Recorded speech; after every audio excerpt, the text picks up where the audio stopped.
Avis vascular centre మన దేశంలోనే the best varicose vein hospital.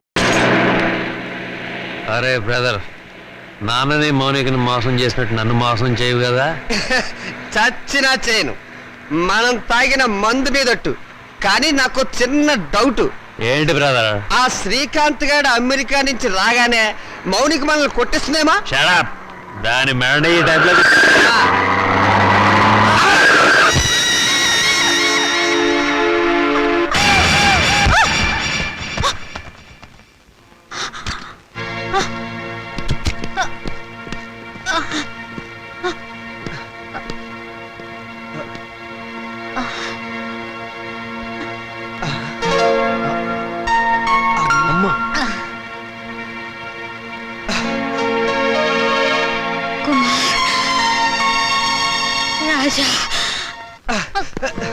మాతృదేవో భవ మాయమాట, పితృదేవో భవ పిచ్చి మాట,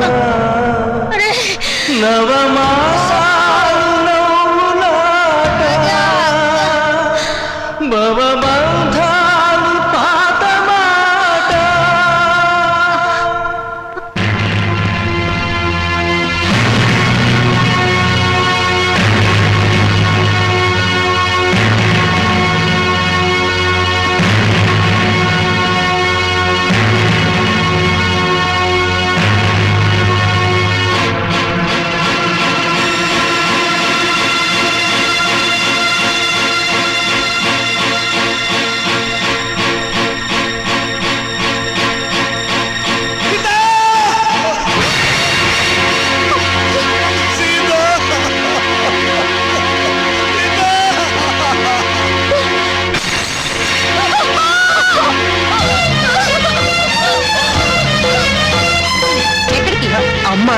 అమ్మ లేదు, బొమ్మ లేదు. ఇప్పుడు వెళ్తే దహన ఖర్చులు, దినం ఖర్చులు అన్ని మన మీదే పడతాయి. మీ అమ్మ చావు మీరు చూడలేదు. పదండి పదండి పదండి పదండి.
నాకింత విషయం ఇచ్చి నన్ను చంపే తల్లి.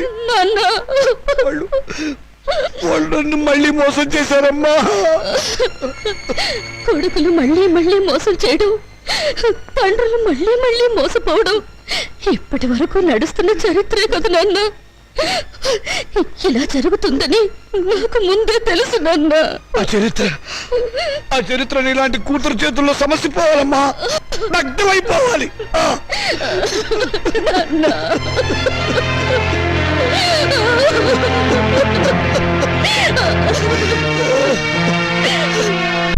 అరే బాబాయ్, బాబాయ్ నువ్వు అర్జెంట్ గా నాకు సహాయం చేయాలి. ఏంట్రా? ముందు కూర్చో మాట్లాడు. ఇప్పుడు చెప్పు ఏంటి? నాకు అప్పు కావాలరా. ఏ నీ కొడుకులకి బంగారు గోచీలు చేయిస్తావా? ఏవీ లేదు, గోచీలు లోపల ఉంటాయి కదా. నువ్వు చేయించినట్లు ఎవరికీ తెలిసే అవకాశం లేదు, డబ్బులు వేస్ట్ అవుతాయేమోనని. చచ్చిన పాముని ఇంకా చంపకురా. పాము చచ్చిందో లేదో టెస్టింగ్ చేద్దామని. ఓకే, నీకు డబ్బు కావాలి. ఇప్పుడు డబ్బుతో అంత అవసరం ఏమొచ్చిందిరా? మా పెద్దమ్మాయి పెళ్లి వెంటనే చేసేయాలరా. నాకు అర్జెంట్గా 2 లక్షలు కావాలి. నా జీవితంలో నేను ఎప్పుడు ఏ సహాయం అడగలేదురా. ఈ ఒక్కసారికి సహాయం చేయరా. నాకు ఎక్కడైనా 2 లక్షలు అప్పుగా ఇప్పించరా. ఒరే రాముడు, నీ కూతురు నాకు మాత్రం కూతురు లాంటిది కాదు. అసలు నా దగ్గర డబ్బు ఉంటే నేనే ఇచ్చేవాడిరా. ఈ రోజుల్లో బతుకున్న వాళ్ళకే అప్పు దొరకడం లేదు. నువ్వేమో అందరి దృష్టిలో ఏనాడో చచ్చిపోయావు. నువ్వు బతుకున్న శవానివిరా. నీ దగ్గర ఏముందిరా నీ రక్త మాంసాలు తప్ప. రక్తమాంసాలా? మాంసం.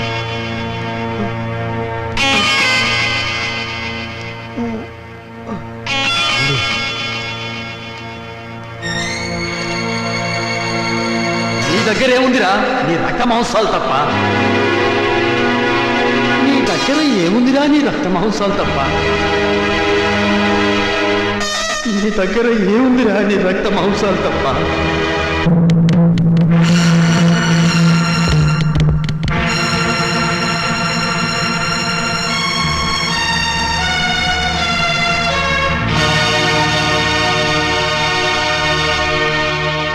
సారీ రామచంద్ర గారు, మీ 2 కిడ్నీల్లో ఒకదాని కండిషన్ బాగుండలేదు, అందుకని రెండోది ఇంకొకరికి ఇచ్చే అవకాశం లేదు. ఇస్తే ఏమవుతుంది డాక్టర్? మీ ప్రాణానికే ప్రమాదం. పర్వాలేదు డాక్టర్, నాకు బ్రతకాలని ఆశ లేదు. నేను ఎప్పుడు చచ్చిపోయాను. నాకు ఇప్పుడు డబ్బు చాలా అవసరం. నేను కిడ్నీ అమ్ముకోవడం తప్ప మరో మార్గం లేదు డాక్టర్. ప్లీజ్. సారీ రామచంద్ర గారు, నా వృత్తికి ద్రోహం చేయలేదు. అలా అడగండి డాక్టర్, ప్లీజ్. మీకు చేతులెత్తి నమస్కారం పెడతాను. నాకు జీవితంలో ఇది ఒక్కటే అవకాశం. నాకు ఈ సహాయం చేయండి. Please help me. నాకు ఆపరేషన్ చేయండి డాక్టర్. నాకు ఆపరేషన్ చేయండి. అండర్స్టాండ్, ఆపరేషన్ చేస్తే మీ లైఫ్ డేంజర్. ప్లీజ్. డాక్టర్ పర్వాలేదు డాక్టర్, నేను చచ్చిపోయినా పర్వాలేదు. నేను చస్తే అక్కడ 2 ప్రాణాలు బతుకుతాయి డాక్టర్. డాక్టర్ డాక్టర్ మీ కాళ్ళు పట్టుకుని ప్రార్థిస్తున్నాను డాక్టర్. మీ కాళ్ళు పట్టుకుని ప్రార్థిస్తున్నాను. ప్లీజ్. నా జీవితంలో ఈ భారతంలో చేసిన అన్యాయాన్ని ప్రాయశ్చిత్తం చేసుకోవాలి డాక్టర్. ఆ మంచి అవకాశం ఇప్పుడు వచ్చింది డాక్టర్, ఇప్పుడు వచ్చింది. మీరు కాదంటే ఇప్పుడే ఇక్కడే నేను వినేసి చచ్చిపోతాను డాక్టర్. రామచంద్ర గారు, ప్లీజ్. కల్పన, త్వరగా రెడీ చేయండి, సాయంత్రం డిస్పాచ్ చేయాలి. అమ్మా మౌని, నేను ఒకసారి మన ఊరు వెళ్ళొస్తానమ్మా. ఇప్పుడంత అవసరం ఏంటి నాన్న? అవసరం ఉండి కాదమ్మా, మనశ్శాంతి కోసం. నిజమే నాన్న, మా నూరు వెళ్ళి 4 రోజులు ప్రశాంతంగా ఉండిరండి. అలాగేనమ్మా. నాన్న, ఈ డబ్బు మీ దగ్గర ఉంచుకోండి. వద్దమ్మా వద్దు, ఇక నేను ఈ రుణబాధను భరించలేను. ఇవ్వవలసిన చేత్తో పుచ్చుకోవలసి రావటం. నాన్న, తండ్రి బిడ్డల మధ్య ఆత్మీయత అనుబంధం ఉండాలి కానీ రుణానుబంధం ఉండకూడదు. నిజమేనమ్మా, నీ పట్ల నేను ఎప్పుడు తండ్రిగా ప్రవర్తించలేదు. అందుకే ఇప్పుడు రుణగ్రస్తుని అయిపోయాను. అది తీర్చుకునే ఒకే ఒక్క అవకాశం నేను చచ్చిపోయే లోపుగా ఇవ్వమని ఆ భగవంతుని ప్రార్థిస్తున్నానమ్మా. నాన్న, ఇవేం మాటలు? మీరింకేం మనసులో పెట్టుకోకుండా ప్రశాంతంగా వెళ్ళిరండి. అక్క పెళ్ళి, ఈ అప్పుల సంగతి నేను చూసుకుంటాను. మీ ఆరోగ్యం జాగ్రత్తగా చూసుకోండి. మీకేమన్నా అయితే నేను భరించలేదు. అమ్మా, అలాగేనమ్మా. పసుపు కుంకుమలతో, పిల్ల పాపలతో, ఆయురారోగ్యాలతో నిండు 100 ఏళ్ళు జీవించమ్మా, జీవించు.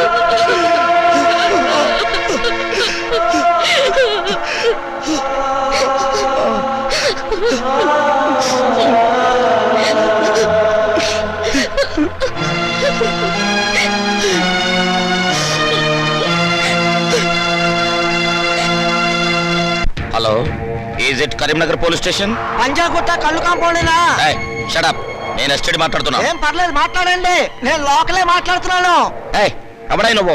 నేను ఎస్ఐ వేదవ్యాసం మాట్లాడుతున్నాను. నేను డిఎస్పీ చిదంబరాన్ని. డిఎస్పీ చిదంబరం? ఈ పేరు గల వల్ల మా డిస్ట్రిక్ట్ లో లేరే. అసలే పడరా నువ్వు? నేనే దోసపాదుల చిదంబరాన్ని. ఇంతకీ మీరెవరు? దోసపాదుల చిదంబరం. హలో హలో, వీడెవడు లోపల కాలం ఎస్టీలోకి వచ్చి వీడెవడు ఎస్టీడీ నుంచి లోకల్లోకి వచ్చినట్టున్నాడు.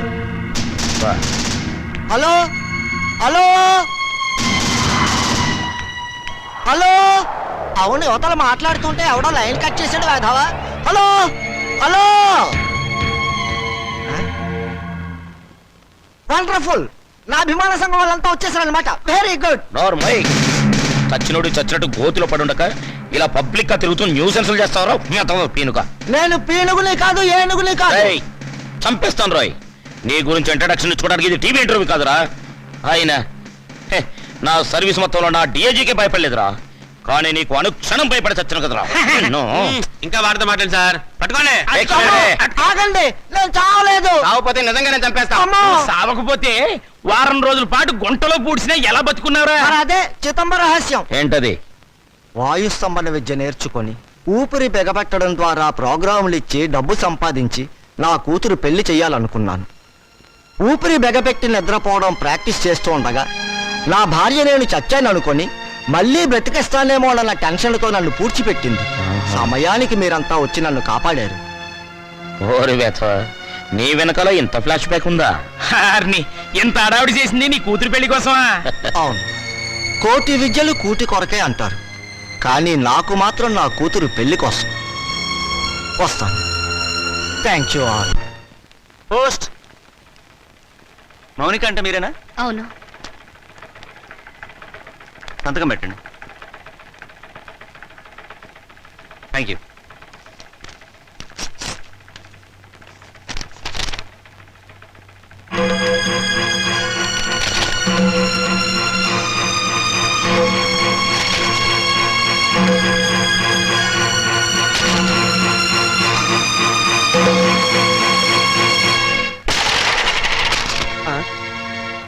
ఏమిటి ఇలా వచ్చావు? రావటానికి సిగ్గుండాలి. సిగ్గు లేని వాళ్ళ దగ్గరికి రావడానికి సిగ్గెందుకు? నోరు మూసుకుని బయటకున్నాడు. నడుస్తాను. ఈ కోర్టు నోటీస్ ఎందుకు ఇచ్చారు? ఇంకా మా దగ్గర ఏం మిగిలిందని? అదే, ఆస్తి మీద సమాన హక్కు కోసం. ఆస్తా ఎక్కడుంది? ఉన్నా మీరేం మిగిల్చారు? లేని అప్పులు చూపించి మొత్తం దిగి మింగారుగా. మిగిల్చాం కాబట్టే కోర్టుకెక్కాం. మాకు మిగిలింది గౌరవనీయులైన నాన్నగారు. ఆయనే మాకు ఆస్తి, ఆ ఆస్తిలో మాకు వాటా ఉంది. మనుషులు ఆత్మీయులు అవుతారు కానీ ఆస్తులు కారు. ఎందుకు కారు? అమ్మితే డబ్బు వచ్చే ప్రతిదీ ఆస్తి కింద లెక్కే. నాన్న ఒంట్లో అమ్ముకోవడానికి పనికొచ్చే ప్రతి భాగం మీద మాకు హక్కు ఉంది. అమ్మగా వచ్చిన డబ్బులో మాకు వాటా ఉంది. మీరు మనుషుల్లో రాక్షసులా? నువ్వేంటే రెచ్చిపోతున్నావు? నువ్వు మాత్రం ఏమైనా తక్కువ తిన్నావా? నాన్నగారి కిడ్నీని 2 లక్షలకు అమ్మేసుకోలేదు నువ్వు. ఏంటి? నాన్నగారు కిడ్నీ అమ్మేశారు? అంత అనుమానంగా ఉంటే ఇంటికి వెళ్ళి ఆయన పట్టుకోసి లెక్క పెట్టు. 1 ఉందో 2 ఉన్నాయో నీకే తెలుస్తుంది. పో.